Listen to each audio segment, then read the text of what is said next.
औज़ुबिल्लाहिमिनश्शैतानिर्रजीम बिस्मिल्लाहिर्रहमानिर्रहीम। लाखों करोड़ों दुरूद सलाम नबी करीम सल्लल्लाहु अलैहि वसल्लम पर और उनकी आल पे। आज जो मेरे मेहमान हैं मोहतरम उमर फ़ारूक गोंदल साहब हैं, जो सियासी समाजी रहनुमा हैं और एक मरूफ शख्सियत है DC कॉलोनी की और इस गिरदोनवा की। आज उनसे DC कॉलोनी के मतलब बेशुमार सवाल हैं जो उनके ऊपर इल्ज़ामात हैं या दूसरों पे वो इल्ज़ामात लगाते हैं। दरख्वास्त के हवाले से उनका नाम है, हमेशा हर इशू पे वो खुलकर सामने आए। उनसे इन तमाम इशू पे बात करूँगा, लेकिन एक ब्रेक के बाद।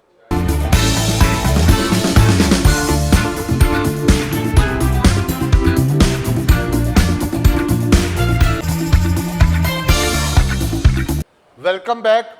आज जो मेरी मेहमान शख्सियत है मोहतरम उमर फ़ारूक गोंदल साहब, जो एक सियासी और समाजी शख्सियत है और DC कॉलोनी के हवाले से इनका एक बड़ा नाम है और हमेशा DC कॉलोनी के इलेक्शन में ये कलीदी किरदार अदा करते रहे। इस बार भी जो DC कॉलोनी के इंतखाबात में, इसमें भी उन्होंने कलीदी किरदार अदा किया।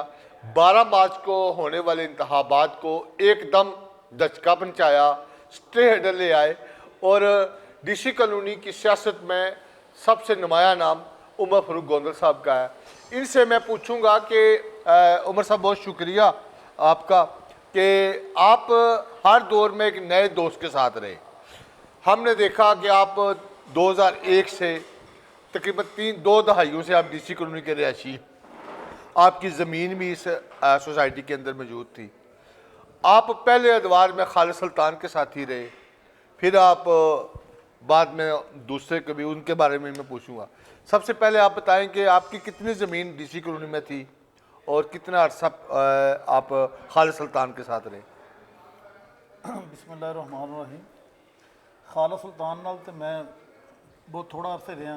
मेरी तो उन्होंने नाल शुरू तो लैके ना चैपलिसी चलती रही है, लड़ाई झगड़ा चलता रहा। एक मौका आया ऐसा कि लाहौर किसी दोस्त ने साड़ी बैक अंडरस्टैंडिंग कराती, सुलह हो गई और उस तो बाद फिर मैं क्या कि चलो DC कॉलोनी की बेहतरी आसे इन्होंने नाल ही रहना चाहिए। खालिद सुल्तान ने काम भी बहुत ज़्यादा किया DC कॉलोनी का और साढ़े इलाके नूं बड़ियां चीज़ां ऐसियां कि जड़ियां असी खुद नहीं कर सकते, जड़ियां खालिद सुल्तान साहब ने कीतियां। उस तो बाद ज़मीन जी है जी साड़ी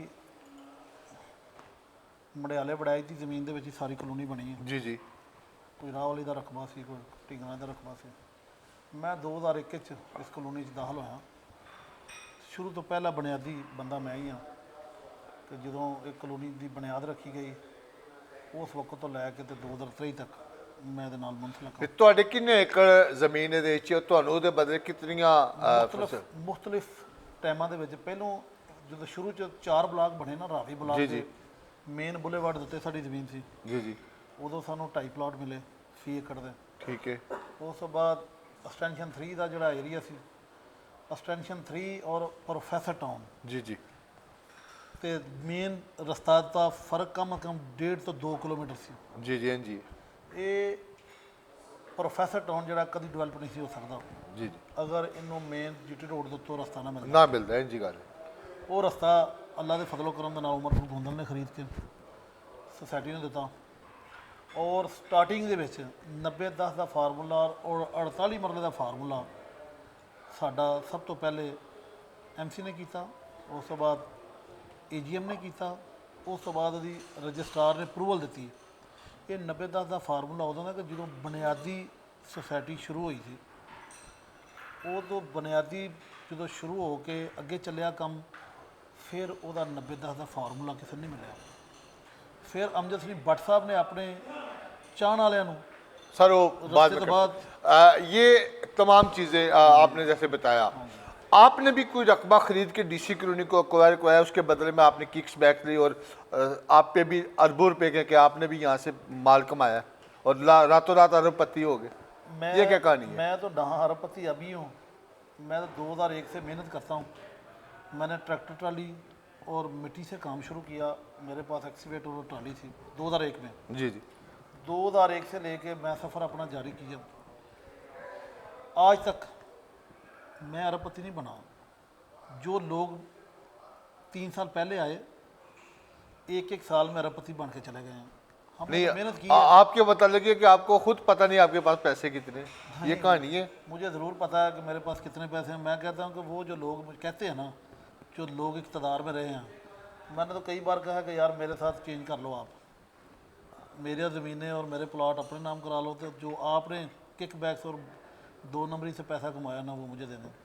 मैंने 2010 में भी देखा, 2013 में भी देखा, खालिद सुल्तान पर को बग्गियों में ला के डॉलर का निछावर करने, वो सीन भी मैंने अपनी आंखों से देखा। और ये 2010 के बाद की कहानी है। बड़ी मोहब्बत है बहुत कि आपने ये तमाम करके बड़े से फ़वायद हासिल किए। इसमें कहाँ तक सच्चाई है? ढोल भी बजे, बग्गियाँ भी नाची। ये मेरे ख्याल में खालिद सुल्तान साहब से आप कभी सवाल करें ना, तो वो पूछें उससे हाँ कि क्या हमने फ़ायदा लिया। मैं सिंगल प्लॉट का बेनिफिशरी नहीं हूँ। तो वो जो डॉलर शालर निछावर हो वो रहे थे। डॉलर शालर तो मैं मुझे शौक़ है, मैं किसी की शादी पे भी जाता हूँ ना, कोई मुझे बुला ले तो मैं उधर भी मेरा दिल करता है कि यार जो मेरे पास है ना, मैं आया हूँ कुछ ना कुछ करके जाऊँ उनके लिए। तो वो बड़ी कहानी लंबी है। जी जी मुझे पता वो है। पैसों वाली और डॉलरों वाली। हाँ हाँ मैं भी मेंबर था 2013 में। जी थे। एक मेला पंजाब मेला लगा जी हमारी लगा। सोसाइटी में। जी जी उसमें कोऑपरेटर वालों ने कहा कि ये मेला आपने करवाना है। एमसी में लोगों को कहा गया कि भाई 5 लाख रुपया पास करवाएं। वो 5 लाख रुपया देने को कोई तैयार नहीं था। मैंने कहा यार ये मेला सारा मैं अपना अरेंज कर देता हूँ, ठीक है। वो सारा मेला अरेंज किया और डीसी कॉलोनी की इज्जत में इजाफा हुआ। बचाई इज्जत। इज्जत में इजाफा हुआ। खालिद सुल्तान साहब प्रेजेंट थे। उनको हम ऐसे लेके आए कि जैसे मतलब दूल्हा को लेके आते। दूल्हे को लेके आते हैं। और मैं समझता था कि डीसी कॉलोनी का जो काम खालिद सुल्तान ने किया है ना, वो वन मैन शो था। वो खुद अकेला ही काम करता था, किसी को प्लॉट देता था, किसी को नहीं देता और था। उसकी मर्जी थी, उसकी मर्जी थी। ऐसे ही। उस पे डॉलर भी निछावर किए, पैसे भी निछावर किए। और डीसी कॉलोनी के जो मेंबरान बच्चे लोगों के थे, उनको भी उनका हक दिलवाया। जो इनामात थे वो अपनी जेब से दिए सारे। जी वो मुझे पता था। फिर आप 2016 में पहली दफ़ा डीसी कॉलोनी में इंतखाबात हुए, एक जमहूरी हुआ, सिलेक्शन की जगह इलेक्शन हुए। खालिद सुल्तान की जगह उनके मुकाबले में ग्रुप्स आए, 3 ग्रुप आए, अल खिदमत के नाम पे, फाउंडर के नाम पे पहली दफ़ा, और खालिद सुल्तान साहब ने इत्तेहाद के नाम पे इलेक्शन में ग्रुप लॉन्च किया, जिसमें उनके हमायत याफ्ता उम्मीदवार थे। आप उनके उस वक्त मुखालिफ थे, आप फाउंडर के बड़े सरगर्म साथी थे, और आपके भाई भी उस में से एक्टिव मेंबर के उम्मीदवार थे, और कामयाबी भी नसीब हुई। पूरा ग्रुप क्लीनशिप कर गया, जीता। कुछ अर्से बाद आपके और उनके दरमियान वही रवायती काम शुरू हो गया, लड़ाई शुरू हो गई, आपके खिलाफ मामला शुरू हो गए। आज ये है कि आप एक दूसरे को उस सतह पे बैठने के लिए तैयार नहीं थे, आप भी नहीं हैं। इसकी क्या बड़ी वजह थी? और कहते हैं कि आप अपने मफाद के लिए उनसे जंग लड़ रहे थे, कुछ किक्स बैक लेना चाहते थे, ये लड़ाई थी आपकी उनके साथ। सबसे पहले मैं एक बात बताऊं कि खालिद सुल्तान के सामने कोई बंदा डीसी कॉलोनी का नहीं आता था, ऐसे ही। सिवाय उमर फरूक गोंदल के।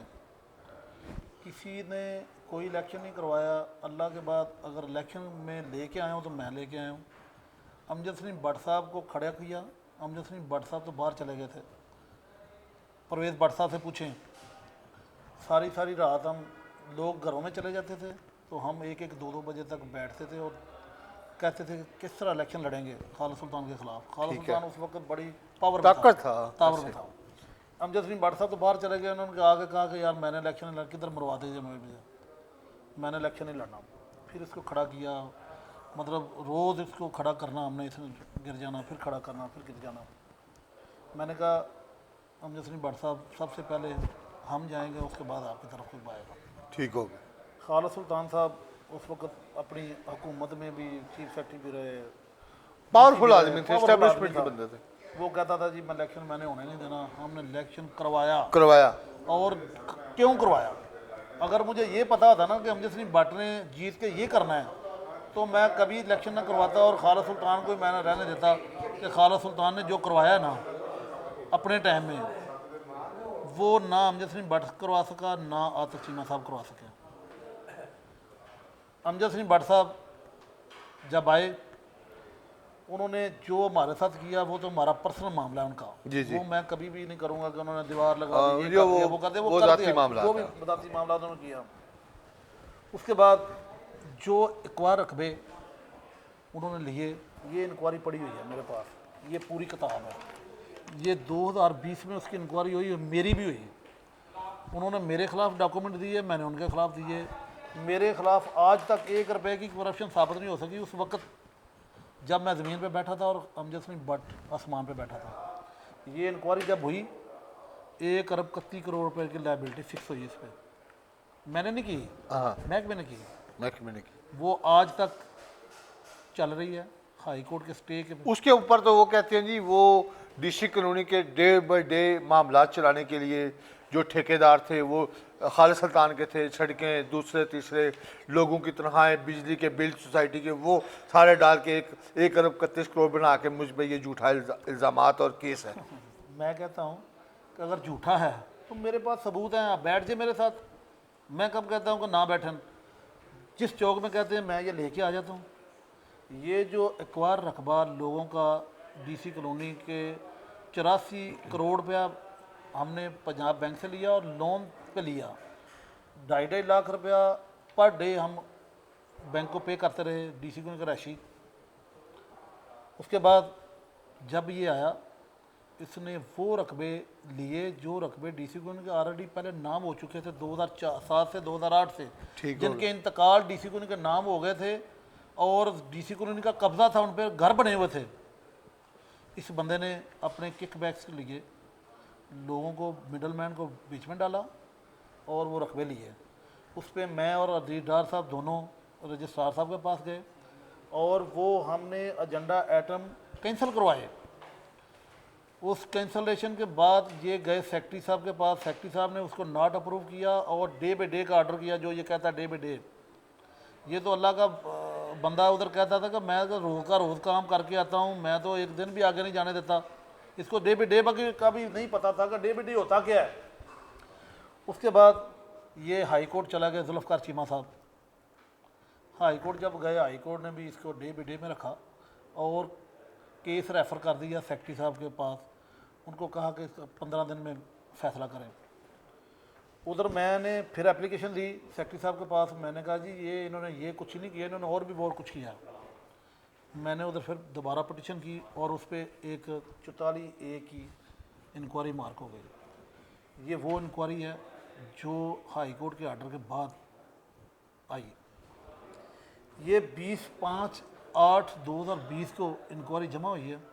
उसके बाद ये इंक्वायरी पढ़ के हाई कोर्ट चले गए। हाई कोर्ट ने इस पे स्टे दे दिया सिर्फ इस बात का कि इस पे कोई भी आप इंक्वायरी नहीं रोकेंगे। उनको पता ही नहीं था कि इंक्वायरी हो गई है। अदालत से भी झूठ बोला।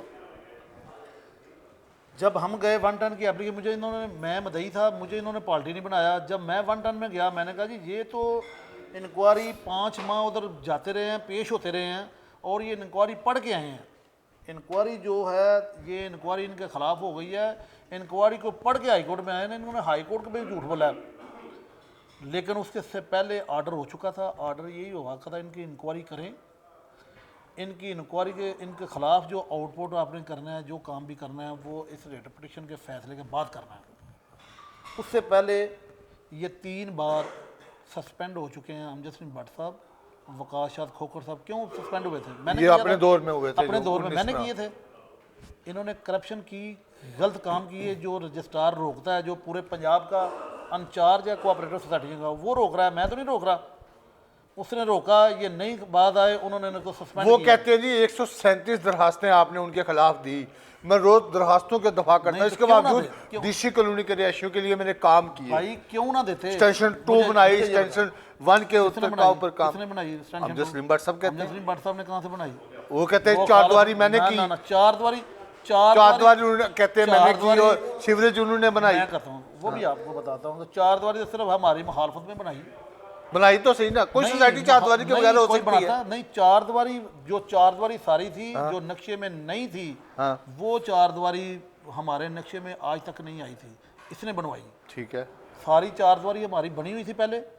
कभी कमर्शियल एरिया में लाहौर से लेके आप ग्वादर तक, पेशावर तक चले जाएं, कराची से लेके पेशावर तक, कभी किसी कैंट एरिया में, कमर्शियल एरिया के आगे किसी ने दीवार लगाई है? ये सारे प्लॉट जीटी रोड के ऊपर हैं, कैंट वाले कैंट के ऊपर हैं, पीछे दीवार लगी है। इकबाल टाउन, गुलशन, कश्मीर अब कॉलोनी लगना शुरू हो गई है सर उधर भी। नहीं, उधर वो दीवार प्लाटों के आगे नहीं लगी, वो सड़क के ऊपर लग रही है, सारा कमर्शियल खत्म हो रहा है। रोड के ऊपर है ना, लेकिन उन्होंने प्लाटों के आगे नहीं बनाई। इसने प्लाटों के आगे लगवाई द्वार, और हमारा 6 कनाल जगह जो है इस वक्त भी करोड़ों रुपए तो की। सीवरेज जो था सर, जिसकी वजह से नक्शे बंद थे। मेरी बात सुनो ना, करोड़ों रुपए की प्रॉपर्टी जो चेक पोस्ट के साथ है, वो किसने दी है? मैंने दी है, अमजद सिंह भट्ट साहब ने दी है, और डीसी कॉलोनी के रहायशियों का वो जगह थी वो जो इन्होंने दी। उसके बाद सीवरेज पे आ जाओ। सीवरेज जो था ना, इसके ऊपर बात करने से पहले थोड़ा मैं यहाँ छोटा सा एक ब्रेक लेना चाह रहा हूँ। जी नाज़रीन, आज जो मेरे साथ मौजूद हैं उमर फारूक गोंदल साहब हैं, जो डीसी कॉलोनी के रिहायशी भी है, साबका मेंबर भी है एग्जीक्यूटिव कमेटी के।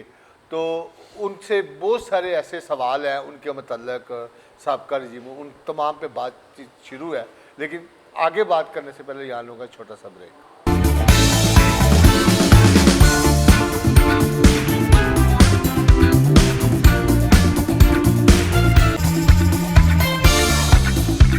Welcome back. उमर फारूक गोंदल साहब मेरे मेहमान हैं। सर, सीवरेज कहते हैं उनका बहुत बड़ा मसला था, जिसकी वजह से नक्शे कंटोनमेंट बोर्ड से बंद थे। ये बड़ा काम नहीं है, आप इसको नहीं समझते? ये रिहायशियों के लिए काम था। मैं इसको एक टके का काम नहीं समझता। किस लिए? हाँ जी ये हमारे पास कश्मीर कॉलोनी है, जी ये टैक्स देते हैं लोग 2 लाख रुपया, तो काम करवाते हैं 20 करोड़ का। जी हम टैक्स दे रहे हैं 50 करोड़, हाँ, करोड़ों में सालाना देते हैं। करोड़ों रुपए का टैक्स दे रहे ऐसे ही। हैं। हमें सीवरेज क्यों नहीं दिया उन्होंने? हमने खालिद सुल्तान ने सीवरेज उनसे मांगा, और उन्होंने वादा किया कि हम सीवरेज खुद डाल के देंगे आपको। हमारा सीवरेज जा रहा था सरकारी पैप में, हमने स्टे करा लिया। डीसी कॉलोनी का स्टे चल रहा था, इन्होंने सिर्फ और सिर्फ अपने तल्लुकात को बचाने के लिए और स्टेशन कमांडर साहब से तल्लुक बनाने के लिए डीसी कॉलोनी के रहायशियों के लिए 14-15 करोड़ रुपया लगा दिया। हम स्टे पे थे, हमारा हक था, हम टैक्स दे रहे हैं ना। हमसे एक प्लॉट का कंटोनमेंट बोर्ड टैक्स ले रही है 2-3 लाख रुपया। हम इसको इनको भी टैक्स देते हैं, डीसी कॉलोनी को, कंटोनमेंट बोर्ड को भी टैक्स देते हैं। आया कंटोनमेंट बोर्ड का हक नहीं था कि हमें सीवरेज, हमने सीवरेज बाहर निकाल के देनी थी अपनी कॉलोनी से, उससे आगे सारा काम कंटोनमेंट बोर्ड ने करना था। सही। उस पर हमने स्टे लिया हुआ था। ये अमजद सिंह भट्ट साहब ने सिर्फ अपने तल्लुकात को बनाने के लिए उनसे, मुझे जिनको इसको पता था कि मैं नहीं चल सकता, सही। इसने अपने चलने की वजह से वो डीसी कॉलोनी के रहायशियों के पैसे ज़ाया किए, जो हम तो पहले चल रहे थे स्टे पे। अच्छा, ये बात तो होगी। फिर आप 2019 में खालिद सुल्तान के साथ दोबारा चले गए, उस ग्रुप की आपने हमायत की और वोट भी डाले आप लोगों ने, सपोर्ट भी किया, और वो सदर भी बन गए। उनके 6 अफराद जीते, अमजद सलीम भट्ट साहब के 9 अफराद जीते, उनमें सेक्रेटरी भी शामिल है। 3 साल आप उनके साथ मज़े में रहे। आज आप उन सब के खिलाफ खड़े हो गए, और आपने कहा जाता है जी आपने मुकम्मल उनसे फ़ायदे भी लिए, अपने मामलात भी ठीक रखे, तो आज क्यों मुखालिफ खड़े हैं उनके? मैं एक बात मैं आपको और बताऊं जी कि लोग आते थे हमारे पास, क्योंकि मैं भी पुराना रहायशी हूँ। जी जी लोग आते थे कि हमारे स्कूल में जो प्रॉब्लम है, हाँ हमारे स्कूल में प्रॉब्लम है कि हम को एजुकेशन अफोर्ड नहीं कर सकते, हमारे बच्चे बच्चियाँ इकट्ठे पढ़ रहे हैं 10वीं क्लास तक, हम इसको अलहदा करें, आप इसको अलहदा करें। हमने उसमें बॉयज़ और गर्ल्स स्कूल को अलहदा किया। जी जी और वो प्रॉपर्टी, मज़े की बात आपको बताऊं, वो प्रॉपर्टी जो हमारी आज भी 2-3 अरब रुपए की है, इन्होंने बीकन हाउस को दे दी। इसके ऊपर मैं आता हूँ। मैं बात आपको पहले बता जी दूं। जी चलो, आप आगे चले गए, पहले इसी पे आते हैं। आप 17 में चले गए हैं, पहले मैं आपको ये बात बता दूं। अच्छा, बिकन हाउस का जो मामला है, हाँ जी। इस पे आपने स्टे लाए, मैं- एक बड़ा ब्रांड है, वो पैसे तो नहीं किसी को देता, पैसे लेता है क्यों सर। नहीं लेता, क्यों नहीं देता? हाँ ये साथ हमारे स्कूल है जो मंसूरा में 15 लाख रुपया दे रहा है बिल्डिंग का, किराया दे रहा है, किराया दे रहा है। तो वो भी किराया ही दे रहा था। नहीं, वो किराया नहीं ना दे रहे, ये तो आपने ना आज तक एग्रीमेंट लोगों को इन्होंने दिया, ना लोगों ने वो पढ़ा कहते है। हैं जी 70 से 72 लाख रुपए महीने का आमदन होना था स्कूल का। एक चीज़ 70 से 72 लाख रुपया कर रहे हैं, मुझे ये सिर्फ 2 लाख रुपया बता दें कि उन्होंने एक दिन भी हमें दिया हो। 150 बच्चा होना था, 150 बच्चे के बाद में उन्होंने हमें कुछ परसेंटेज देने थे, ना वो 150 बच्चा होने देते थे, उनके बीकन हाउस दूसरे शहर में थे, जब बच्चे थोड़े से बढ़ते थे उसको उधर ले जाते थे, शिफ्ट कर देते। इन्होंने सिर्फ ना हमें ये बताया था कि हम इस तरह कर रहे हैं। मैंने कहा ये कोई ओपन एग्रीमेंट नहीं। और बीकन हाउस में जितने लोगों को रेंट पे उन्होंने लिए हुए हैं, उन्होंने बड़े वकील रखे हुए हैं और वो ना किराया देते हैं ना बाद में बिल्डिंग देते हैं। मैंने कहा कि यार ये बिल्डिंग जो हमारी 2-3 अरब रुपए की बिल्डिंग है, हम क्यों इसको दे रहे हैं?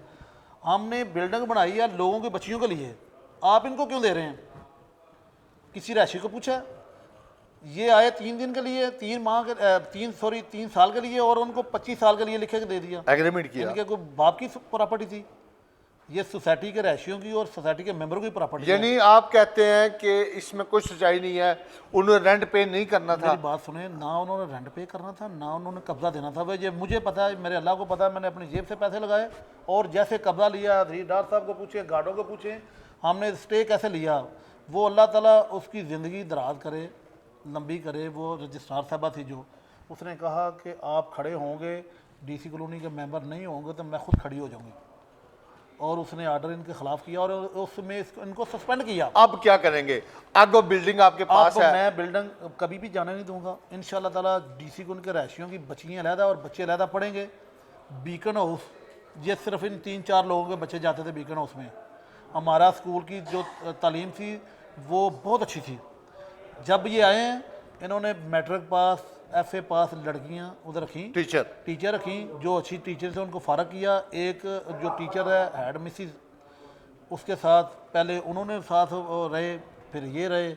जो बच्चियां इनके साथ तल्लुकात वाले लोग थे उनकी बच्चियों को उन्होंने रखा, वो ना आज तक टीचर रही हैं। घरेलू बच्चियाँ, और घरेलू मैं कई ऐसे नाम भी बता सकता हूँ कि जिनकी बीवियों घर में रहती थी, सैलरी लेती थी डीसी कॉलोनी के स्कूल से, आज तक वो गई नहीं। सर अब जो 3 साल गुजरे, हाँ जी, इनमें आप उनके साथ रहे, इलेक्शन का टाइम हो, आप उनके खिलाफ पहले खड़े। आप जाएं खाला सुल्तान की तरफ। जी, खालिद सुल्तान। खाला सुल्तान के साथ क्यों लगा? हाँ, दोबारा खाला लगे। सुल्तान के इसलिए लगा, अमजद सिंह भट्ट साहब, मैं समझता था कि बहुत काम कराएगा डीसी को उनका रहायशिया। जो दर्द इसके दिल में है, खाला सुल्तान के दिल में दर्द नहीं। ठीक हो गया। जिस तरह डीसी कॉलोनी को इसने लूटा है, उसकी मिसाल ही नहीं। सही। मैं ये समझता हूँ कि डीसी कॉलोनी को लुटमार में जो काम इन्होंने बताए हैं, वो खाला सुल्तान ने उससे पहले नहीं बताए। सही। आज भी जो लूटमार हो रही है ना, उन पे नक्शे कदम पे चलते चलते वो उन्होंने कहा अमजद सिंह भट्ट को क्या हुआ है, 1.5 करोड़ की नहीं 1.5 अरब की लाइबिलिटी फिक्स हो गई, क्या हो गया उसको? इन्होंने भी उसी तरह काम करने शुरू कर दिए। अंगेज लैंड बुकें और 10-10, 5-5 किलोमीटर दूर बुकें, 15 किलोमीटर दूर रजिस्ट्रियाँ करवा के बुकें दे के बेचने। और ग्रीन एरिया जो जिसमें सोसाइटी बननी नहीं, सारी ज़िंदगी नहीं बन सकती। मैं नहीं कहता, ये ला है हमारा, ला है ना। ला है। 200 एकड़ की बुकें इन्होंने लगाई हैं, वो लोग बदुआ नहीं देंगे इनके बच्चों को? तो उसको क्यों नहीं रोका गया? रोका क्यों नहीं रोका? कौन कहता नहीं रोका? मैं हलफ दे के, मैं आपके प्रोग्राम में हलफ देता हूँ कि मैंने रोका और बार बार रोकता रहा हूँ कि ये काम गलत है, ना करें, ये काम गलत है, नाम करें। आतिफ इफ्तार के ऊपर भी आप इल्जाम लगाते हैं कि उसने 5 अरब की मैं 5 अरब की, मैं किसी पे इल्ज़ाम नहीं लगाता।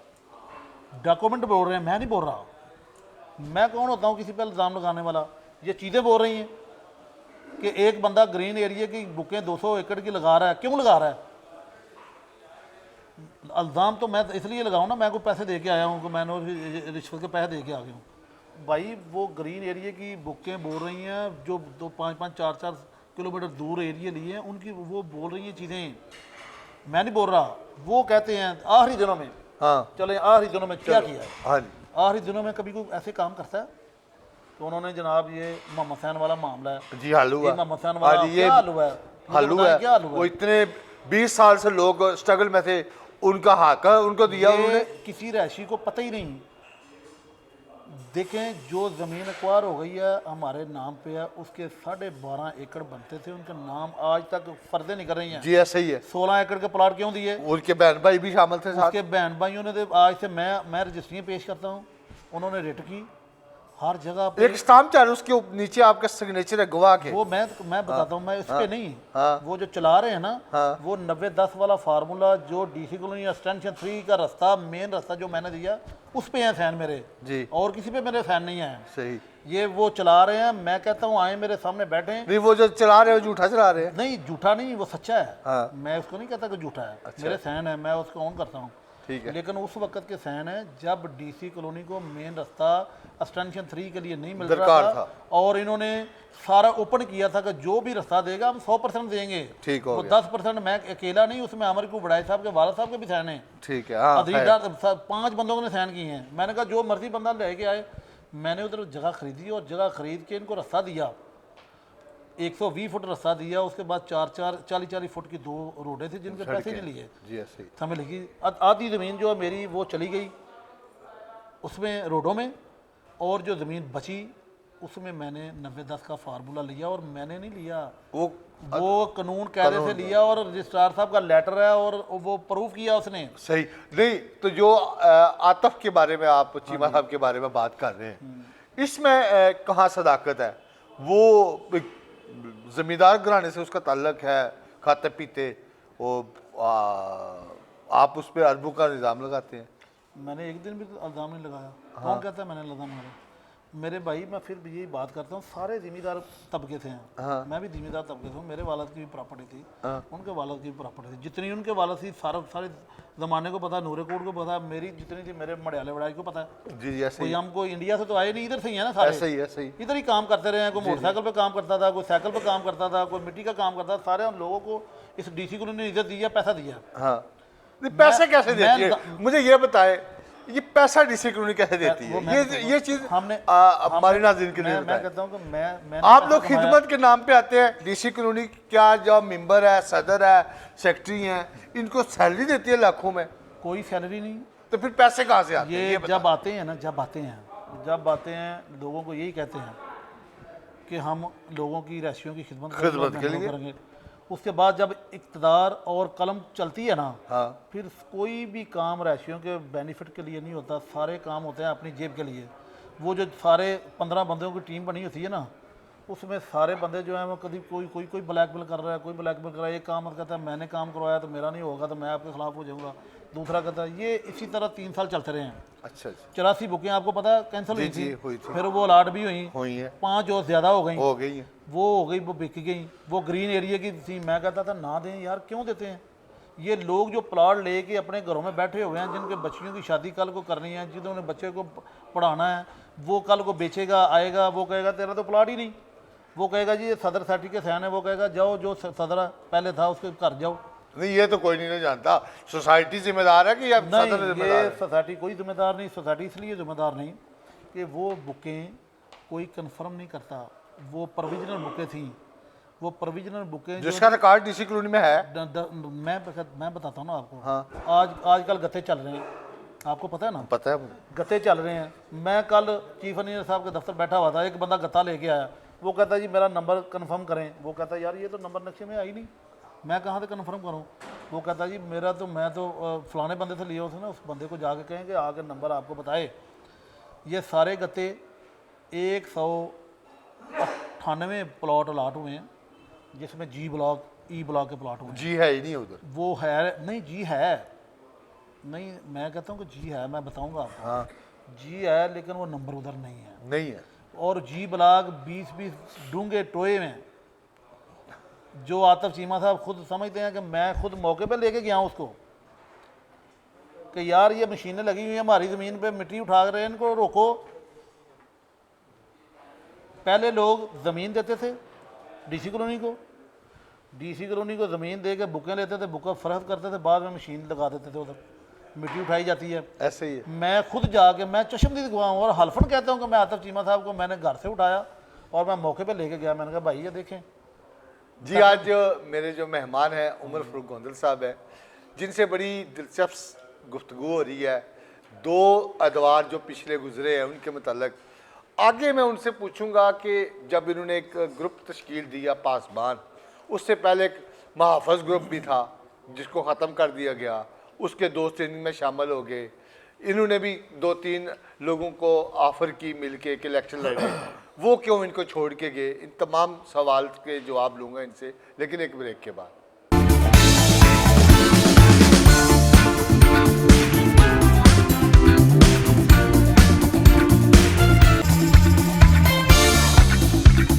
Welcome back.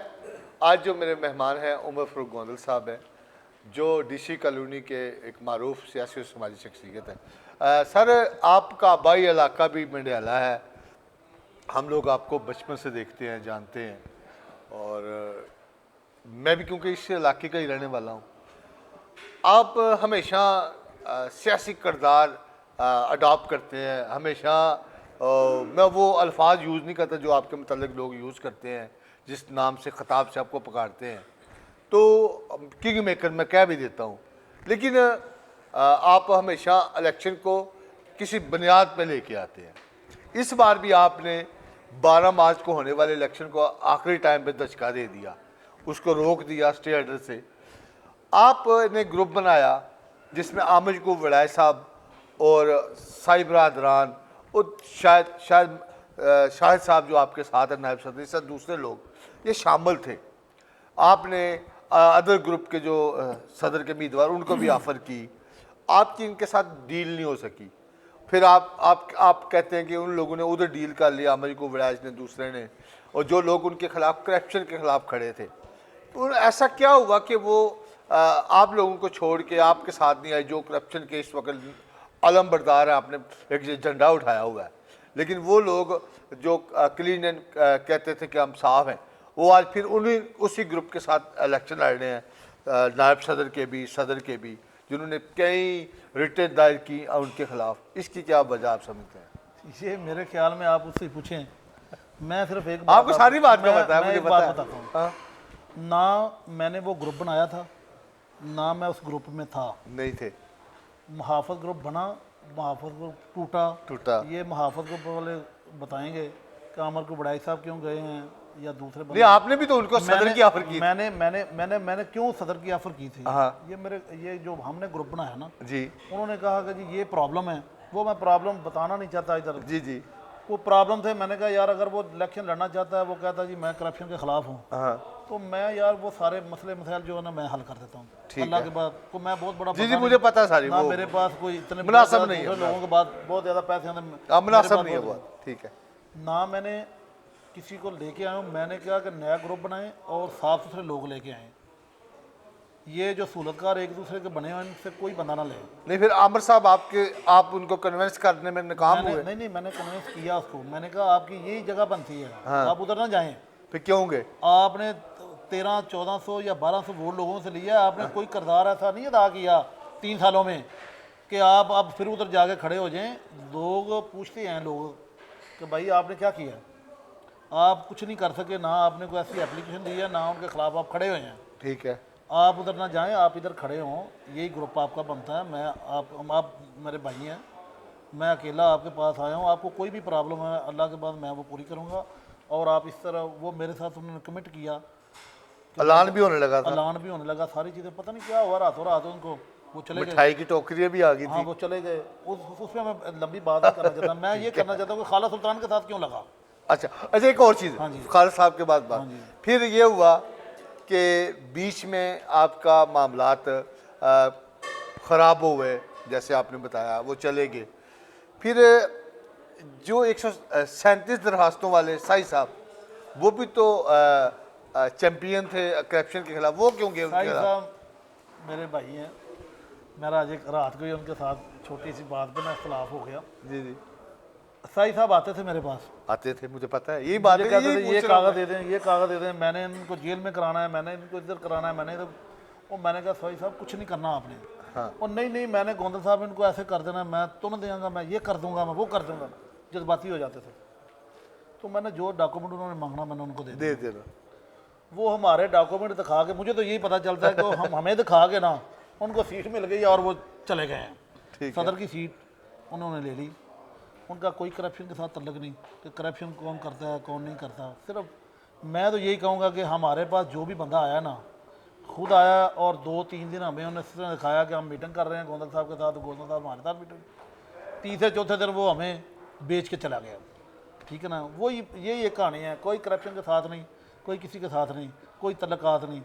सिर्फ और सिर्फ हर बंदे को अपना मफाद पसंद है और अपनी चीज़ें पसंद है। उनको पता दूसरे इतना कमा रहे हैं, हम भी इधर कमाएं। फिर एक और आपके दरीना दोस्त भाई, हमारे भी भाई, शबीर हुसैन मुगल साहब से भी आपके मुज़ाकरात हुए, कामयाब भी कुछ हुए, फिर आखिरी टाइम पे उस पर भी कोई फाइनल नहीं हो सका, इसकी क्या वजह हुई? वो तो आपको हमेशा अपने खालिद सुल्तान के साथ जोड़ने वाले लोग बंदे थे। नहीं, खाला सुल्तान को उसने मुझे क्या जोड़ना है, खाला सुल्तान खुद मेरे साथ जुड़ा था। मुझे पता है कि मैं क्या कर सकता था उस वक्त। खाला शबीर मुगल साहब तो बाद में आए हैं। खाला सुल्तान साहब को जोड़ने वाले और लाने वाले और बंदे थे, और मुझे भी जोड़ने वाले और बंदे थे। शबीर मुगल साहब की मैं इज्जत करता हूँ, भाई हमारे। हाँ भाई ये हमारे DC कॉलोनी के लिए जो काम उन्होंने किया वो भी उनको भी पता है, हमें भी पता है, आतिफ चीमा साहब को भी पता है जो हुआ है। उसमें मैं ज़्यादा कमेंट्स इसलिए नहीं देना चाहता कि मेरा उसके साथ अच्छा तल्लुक है। अच्छा था लगे नहीं, वो आपके ग्रुप की तरफ से भी लेकिन मैं एक बात आपको कह दूँ, शबीर मुगल साहब की मुझे समझ नहीं लगी हाँ वो क्यों गए हैं। ये बात मैं उनके पूछने लिए जा रहा हूँ।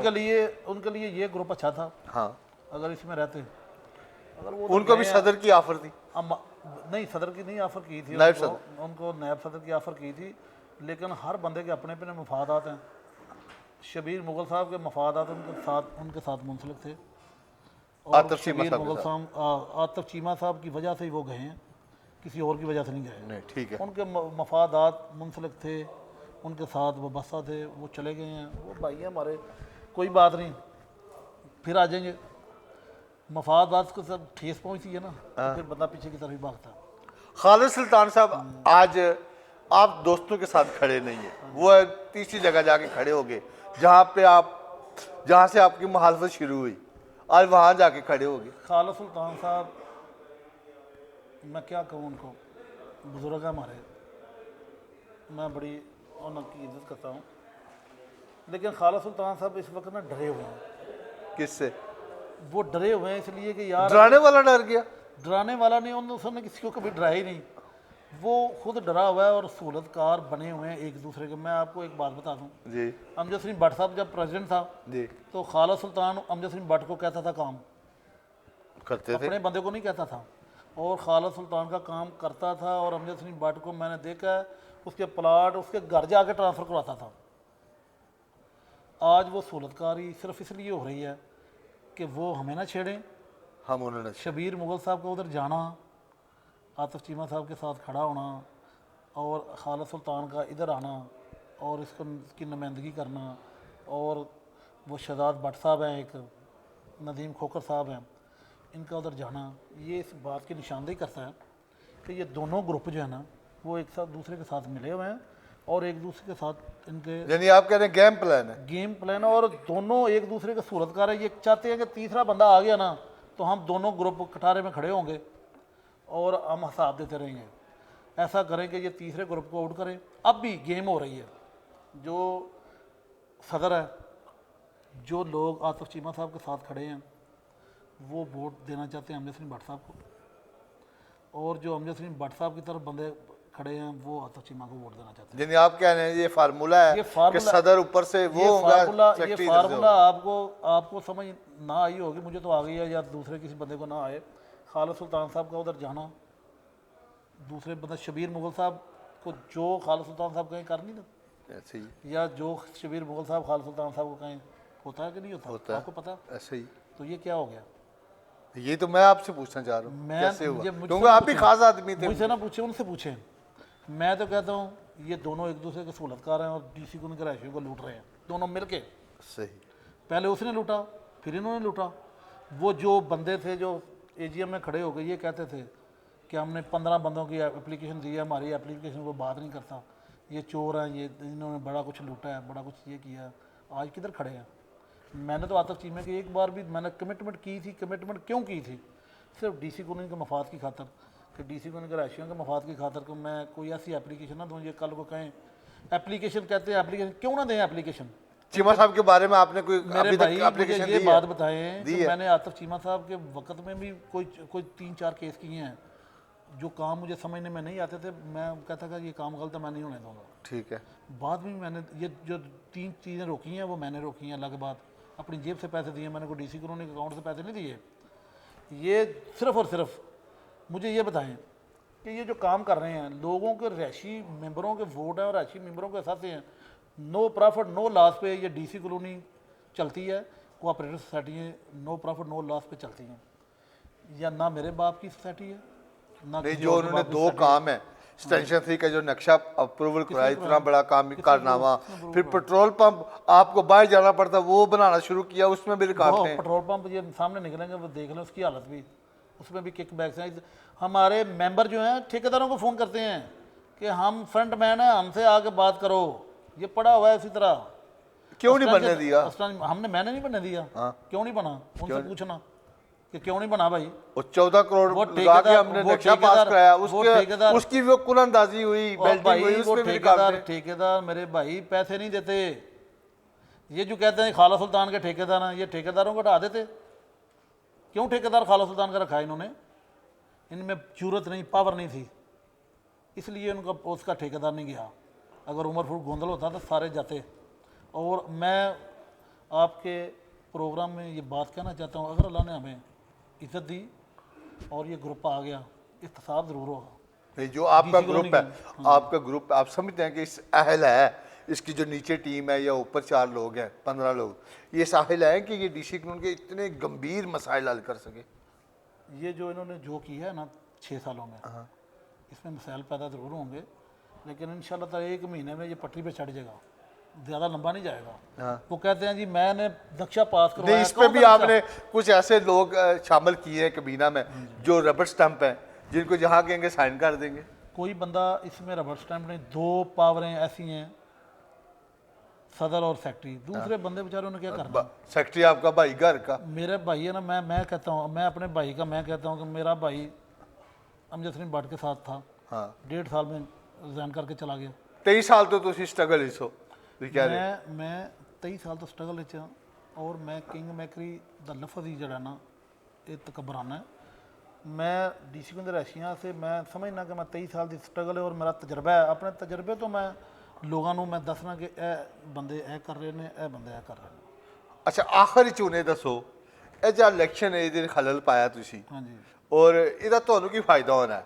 ਔਰ ਤੁਸੀਂ ਕਹਿ ਰਹੇ ਹੋ ਮੈਂ ਡੀਸੀ ਕਲੋਨੀ ਦੇ ਮੈਂਬਰਾਂ ਦੀ ਰਿਹਾਇਸ਼ੀਆਂ ਦੀ ਜੰਗ ਲੜ ਰਿਹਾ, ਉਹ ਜਿਨ੍ਹਾਂ ਨੂੰ ਵੋਟ ਨਹੀਂ ਬਣ ਸਕੇ, तो वोट बन गए तो ਤੁਹਾਨੂੰ ਕੀ ਲੱਭ ਜਾਣਾ ਹੈ? मुझे कोई ਜਿਹਨਾਂ ਕਰੋੜਾਂ ਰੁਪਏ ਲਾਏ ਨੇ, ਲੱਖਾਂ ਰੁਪਏ ਲਾਏ ਨੇ, ਲੋਕ ਤਿਆਰ ਸਨ ਵੋਟ ਪਾਉਣ ਲਈ। ਕੋਈ ਬਾਹਰੋਂ ਆਇਆ, ਯੂਰਪ ਤੋਂ ਆਇਆ, ਕੋਈ ਸਾਊਦੀ ਅਰਬ ਤੋਂ ਆਇਆ, ਕੋਈ ਕਿਧਰੋਂ ਆਇਆ ਵੋਟ ਪਾਉਣ ਵਿਚਾਰਾ, ਉਹ ਸਾਰੇ ਖੱਜਲ ਖਰਾਬ ਹੋ ਗਏ। ਲੋਕ ਕਈ ਇੱਥੇ ਉਮੀਦਵਾਰ ਦੇ ਮਰਨ ਤੇ ਪੈ ਗਏ ਸਨ ਉਧਰ, ਜਦੋਂ ਉਹਦਾ ਖਬਰ ਸੁਣੀ ਕਿ ਸਾਡਾ ਸਟੇ ਹੋ ਗਿਆ, ਇਲੈਕਸ਼ਨ नहीं ਹੋਇਆ, ਸੋਗ ਪੈ ਗਿਆ ਸੀ। ਇਹ ਤੁਹਾਂ ਕਿਉਂ ਕੀਤਾ? ਉਹਨਾਂ ਦੇ बददुआवां ਲਈਆਂ ये जी। मैं ना आप पे सवाल छोड़ देता हूँ। हाँ, आपको मैंने ना 2014 में एक प्लॉट दिया। दे देता, अल्लाह का वास्ता दे। मेरी बात सुने ना, हाथ में जोड़े, मैंने जो बात की उसका जवाब। अच्छा मैंने आपको फरोख्त कर दिया जी, ठीक है, आपकी फैमिली को 2016 में, 2014 में, 2015 में दे दिया, आपको प्लॉट दिया, आपने बेच दिया, ठीक है आपने अपने हकूक अगले बंदे को दे दिए। जी, हो गए। डीसी कॉलोनी ने उसकी फीस भी ली और शेयर मनी और भी जितनी दोबारा बार बिकेगा उतनी बार ली। बार शेयर मनी ली ना, ऐसे लिए। उस बंदे का क्या कसूर है कि उस बंदे का वोटर लिस्ट में नाम नहीं आया?